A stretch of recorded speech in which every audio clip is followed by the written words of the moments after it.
देश में गेहूं और चावल की रिकॉर्ड तोड़ उपज है, लेकिन इसके बावजूद अनाज की महंगाई आसमान पर है। ऐसा क्यों है और इसका असर कहां पड़ रहा है और कितना है गेहूं, चावल और अन्य फसलों का उत्पादन, चलिए इस वीडियो में आपको बताते हैं।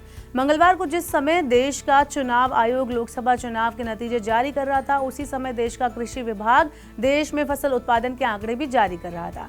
आंकड़ों से पता चला कि फसल वर्ष 2023-24 यानी जुलाई 2023 से जून 2024 के दौरान देश में गेहूं और चावल की जितनी उपज हुई, जितनी पहले कभी नहीं हुई थी। चावल का उत्पादन 13.67 करोड़ टन और गेहूं का उत्पादन 11.29 करोड़ टन दर्ज किया गया। लेकिन गेहूं और चावल की रिकॉर्ड तोड़ उपज के बावजूद देश में अनाज की महंगाई आसमान पर है और लगातार बढ़ती जा रही है। सांख्यिकी विभाग के आंकड़े बताते हैं कि बीते अप्रैल के दौरान अनाज की रिटेल महंगाई दर 8.63% पर पहुंच गई। इससे पहले मार्च में ये दर 8.37% और फरवरी में 7.6% हुआ करती थी। आपको बता दें कि अनाज की महंगाई में हो रही इस बढ़ोतरी की वजह से रिजर्व बैंक पर ब्याज दर को स्थिर रखने का दबाव बना हुआ है।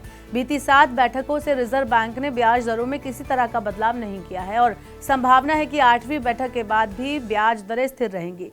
दरअसल गेहूं और चावल की रिकॉर्ड तोड़ उपज के बावजूद कुल खाद्यान्न उत्पादन पिछले साल से कम रहा है। मक्का और दलहन की उपज घटने की वजह से कुल खाद्यान्न उत्पादन 32.88 करोड़ टन दर्ज किया गया, जो पिछले साल 32.96 करोड़ टन था। साथ में सरकार के गोदामों में भी अनाज का स्टॉक पहले के मुकाबले कम है। जून की शुरुआत का गेहूं स्टॉक तो 2008 के बाद सबसे निचले स्तर पर चला गया। वहीं इसके अलावा इस साल तिलहन फसलों की उपज भी पिछले साल से कम है। इस वजह से खाद्यान्न महंगाई लगातार बढ़ रही है और गेहूं चावल की रिकॉर्ड तोड़ उपज के बावजूद कम नहीं हो रही है। महंगाई से राहत को लेकर सबकी उम्मीद अब मानसून की बरसात पर टिकी है। संभावना है कि इस साल मानसून सीजन में अच्छी बारिश होगी, जिसकी शुरुआत हो चुकी है। 1 जून से 5 जून तक देश भर में औसतन 16 मिलीमीटर बरसात हुई है, जो सामान्य के मुकाबले 7% ज्यादा है। सामान्य तौर पर इस दौरान 15 मिलीमीटर से कम बारिश होती है।